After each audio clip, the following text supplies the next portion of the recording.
All right, good afternoon. So, I'm this year's last male contestant. I'm hoping that you would cherish me. Okay, but before everything begins, I would like to ask you a very simple question. Well, this gentleman, would you please tell me the basic elements in writing a story? First, it has a theme. Okay, a theme. And then, based on the theme, usually you give your argument. Argument. And then you list your evidence for your argument for a story. And then, after all, comes your conclusion. Wow, I am quite obsessed with your pronunciation. Yes, you're right. Now look at this. Basically, when we're writing a story, we would cover when, who, what, and where. So today, you and me are going to read a story over a legal case. However, without any further ado, I would like to directly tell you where this story takes place. Please look at this map. It takes place in Parkersburg, a very little small city situated in West Virginia, United States. However, who are the main protagonists? Please look at this. Rob Billett, a lawyer, DuPont, a monster company, and also a farmer whose name is Wilbur Tennant, plus PFOA. Maybe it sounds very strange to us. It is a kind of poisonous chemical. But what is going to be happening among them? The story itself is unfolding before us.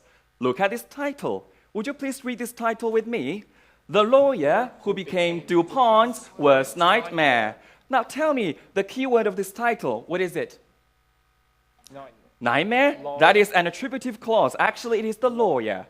This passage was originally published in the New York Times Magazine on January 10, 2016, written by Nathaniel Rich. And pay attention, the text you got is actually an abridged version, all right? So in order to have a general as well as a relatively detailed scenario of this story, I have set you 3 goals altogether. Number 1, understand the story through the time clues.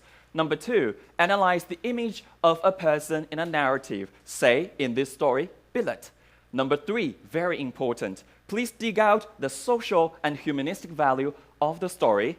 Well, 2 and 3 are today's focus. In order to achieve these goals, I have set you 4 rounds today. Number 1, zoom out the text. Number 2, zoom in the text. Number 3, very important and challenging, take sides. And number 4, of course, that is assign some homeworks. All right? Now, I have rearranged this text according to its time clues. Therefore, you're going to be divided into 4 groups. Each group is responsible for only 1 year, trying to find out the event happening in these years and summarize it in your own words. Group 1, Group 2, and Group 3, and also Group 4. You have only 30 seconds to go. Now quickly look at the text and find out this information and summarize it. Now, please. You just find out the year and summarize the event, all right?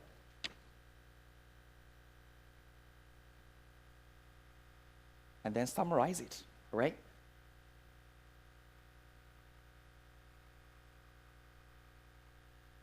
I guess the time is up. Now, Group 1, would you please tell me what happened in 1951? 1951, started purchasing PFOA from 3M. That's very correct. It started buying PFOA from 3 p.m., which is a company's name. How about 1984? What happened, this lady?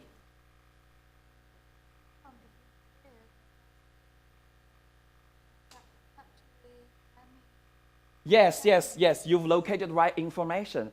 DuPont declined to disclose the finding that PFOA was actually very dangerous. How about you, this lady? In 1990s? DuPont continued to use PFOA despite the danger of it. Wow, your English is marvelous. How about from 2000 to 2015? You have to summarize a little bit. Have you found out the information? Not it. I thought it was there. All right. Oh, okay, it doesn't matter.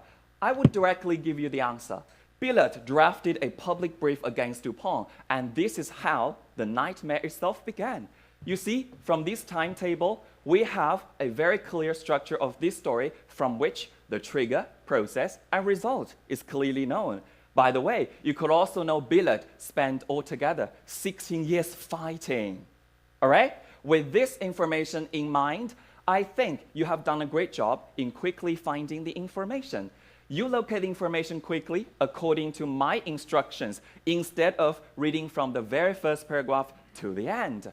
That is how we do skimming and scanning. Well, in writing this text, the writer cleverly uses a kind of writing technique. Would you please take a look at paragraph number 9? He began to see a story. Well, by talking about he began to see a story, this story shifts its time point to 1951. This is what we call a transitional sentence, whose function is to summarize the previous part and begin the next part. However, in this text, we also have another kind of transitional sentence. Would you please look at this sentence? But Billet was not satisfied, so he continued this kind of investigation, this kind of event shifting. Bearing all these styles and writing techniques in mind, I think it's high time that we went a step further to focus on Billet. Please look at these sentences taken from the text itself. Billet decided right away to take the tenant case.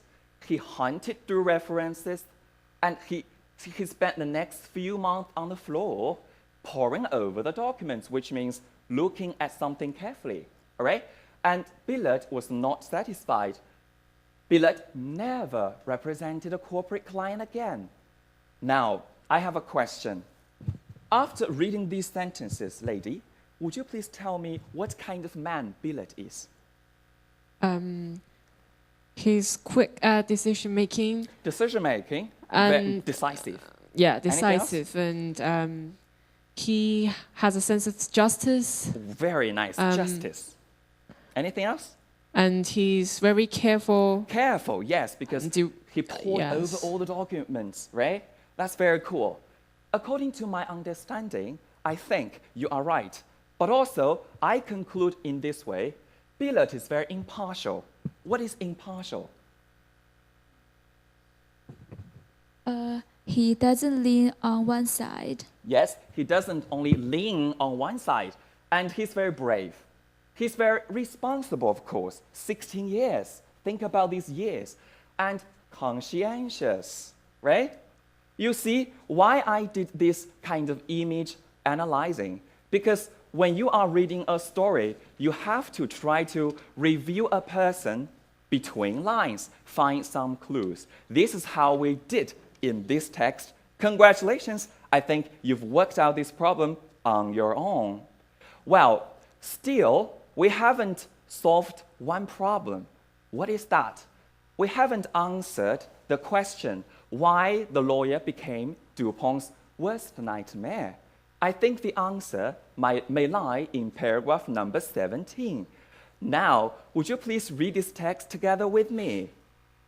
The next step was to file lawsuits against DuPont on behalf of everyone whose water was tainted by PFOA. At the rate of 4 trials a year, DuPont would continue to fight PFOA cases until the year 2890. Wow, calculate the year, 2890. That is how many years later? 874 years later, this DuPont company will face the trial before we can survive. Isn't that kind of nightmare? Isn't that kind of nightmare? Yes, I think this is the huge nightmare caused by DuPont. Oh no, caused by the lawyer, Rob Billet. You see? Well, I don't know whether or not you have noticed about this verb in this text, taint. Well, young man, do you have any idea about taint? Taint, it just means pollute. Means pollute. Yes. So therefore, you could replace tainted with polluted. That's very correct. By talking about taint, I would like to tell you a new way of learning a foreign language by creating word connections by referring to English to English dictionary often. For example, taint. At least 3 other words which share almost the same meanings with taint should pop up into your mind. Do you know all the 3 words? Do you know the 3 words? For example, damage. You know damage. Do you know blemish? You don't have any idea about blemish. You have to increase your vocabulary. Blemish also means taint. Let me give you an example. Well, my reputation was blemished, which means my reputation was tainted. Almost the same meaning, all right? So spoil, you know spoil. Those spoiled children, parents always spoil their children. I have 2 sentences for you to fill in. Please fill in the necessary forms of taint. All right? Have a look. Have a quick look. How about you? The administration. The administration is tainted with scandal. With what? Scandal. Scandal. Thank you. With scandal, have you got any idea about scandal? For example, in history, we have Watergate scandal. And years before, we had Hillary Clinton's email scandal. And days ago, I heard about Korean president's scandal. Have you heard about that? Well, it's a kind of horrible thing to me because I admire Korean president very much. Well, you're right. How about number 2? Government should be free from what of corruption? Young man, would you please have a try? Government should be free from blemish of corruption. No, I mean feeling the necessary form of taint. Taint. From being tainted. From being tainted, if it is from being tainted, that is by, right? But here is of. That means you have to put in a noun. Yes, the taint, that's okay. All right? That's okay. It doesn't matter. Next time, you will be braver. Well, ever since the beginning of this story and publication of this story, there has been heated debates over the internet because this is a true one. Therefore, I have a very sensitive as well as challenging part for you. You are going to be divided into 3 parts. You represent different sides. Group 1, you are the government side, EPA, clear? U4. And U4, you are the monster company, DuPont. You are lawyer, Rob Billett. And me, I am no longer the teacher anymore. I am a news reporter. I'm going to interview you. Now, I will give you 30 seconds to think and then take my interview. All right? Have a quick discussion and then take sides.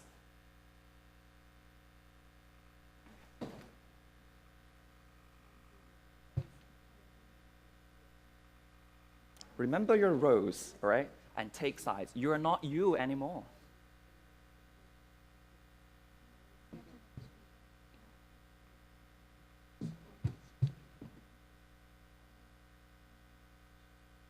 You are the monster.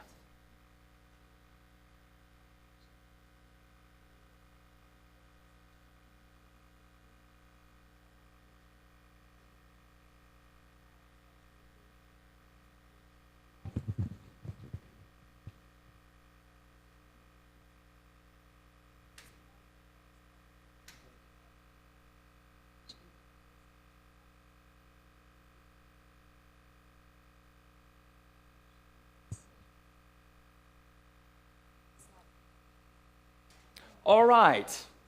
Now, Mr. President, I am with CCTV News.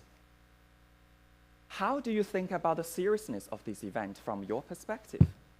And in my perspective, this serious accident it actually causes pollution too, and it may affect many of the people who is relevant with the water. If the water is polluted, it may affect our people's lives. Have you taken any measures to curb this event? We should set up a federal court to. Have you? Yes. Oh, yes.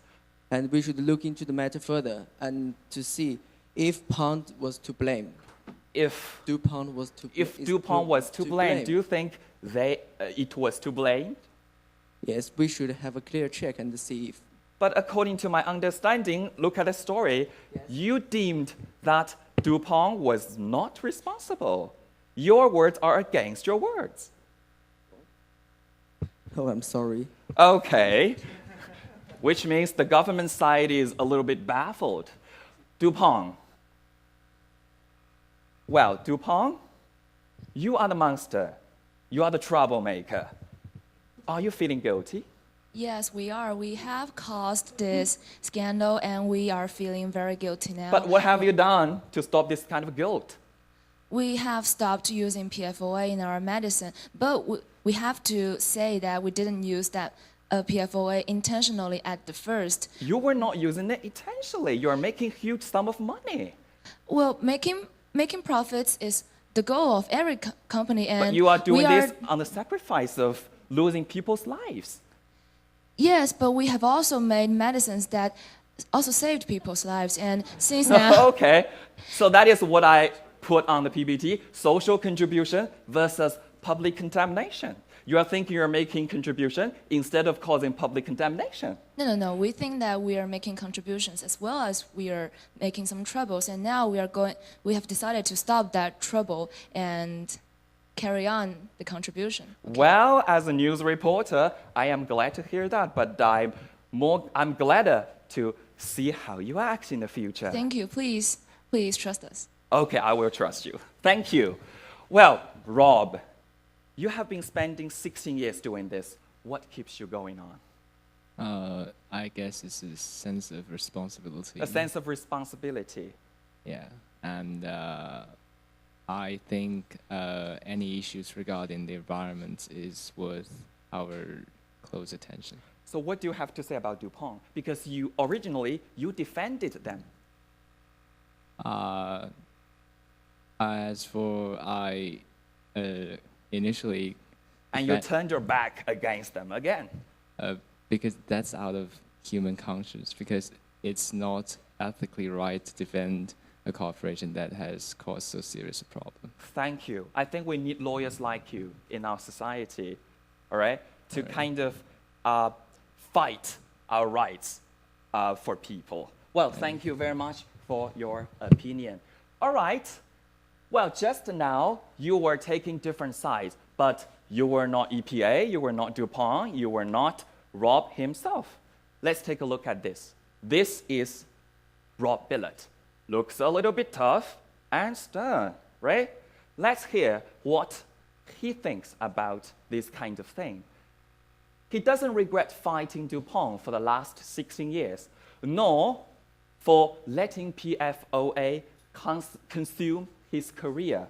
This is from the original version of this text, The Lawyer Who Became DuPont's Worst Nightmare, by Nathaniel Rich. And I'm hoping that after this class, you could spend some time reading this kind of original version of this story. Will you? Or will you? Okay, yes. And I also believe by reading this, it echoes your response just now.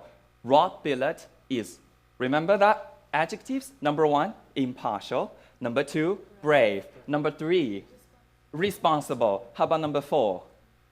Conscientious. Yes, from this saying, we could also build the image of Rob Billett himself. I think it's also high time that we looked at the home tasks. Number 1, please read the original version on the website.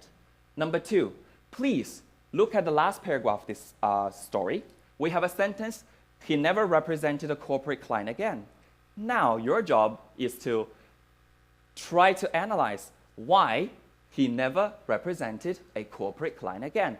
Voice out your opinions in a 2-minute speech. Number 3, criticize the whole event in 150 words in its written form from the perspective of a common citizen. Take sides again. You see, today's class, we know the lawyer, we know the plot, and also I have to conclude to say, a story itself may appear very simple outwardly. However, it is thought-provoking enough for us to ponder over. In the future, try this way, and you will get more meanings from a simple story but profound one. Thank you. Thank you, contestant number 23. Let's hear the questions for you. Could you please turn to the first page? The first page? You press 1 and enter, that's it. Okay.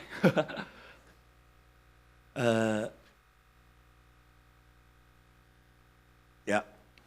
Turn to the next. I see what I'm looking for. Next, please. Go again. Go on. Go on, please. Until this. Zoom out the text. That is your first step, right? Yes. The second one is zoom in the text. Yes. What did you do by zooming out? Well, zooming, this kind of terminology is actually from the camera world. Well, by putting zoom, I'm hoping that students could understand the story as a general one, its main idea. But notice about this, I didn't want students to read this story from the very first paragraph to the last one. So I rearranged this text according to the time clues. This is how I did this text. I think it echoes the theme of the story, and also it helps me to teach students in a very much easier way. Can I understand that when you zoom out, you mean you have a global Yes, I understanding of that? step a little bit further to look at this scenario. of Then the story. second step is zoom in, right? Yes, You go into details. I go into the details. Why not put zoom in first and zoom Thank out you. second? Professor, let me ask you this. Isn't it better for us to have a general picture of the foods before we eat them? No. Isn't it better No. for us to take a look at the contents before we probe into the book? Therefore, isn't it better to first zoom out and then zoom in? But you don't have the full understanding of it. How can you zoom out? Well, when I first look at a person, I think the very first impression the person leaves to me is his or her bone instead of his inside organs or his or her inside spirits. So that is why I designed this text in this way. When you look at a person, maybe from far away you can see this is a very handsome young man. But finally you could see that he buttoned up his shirt without a tie. Well, without any coincidence, this text from outside, inside, they echo each other.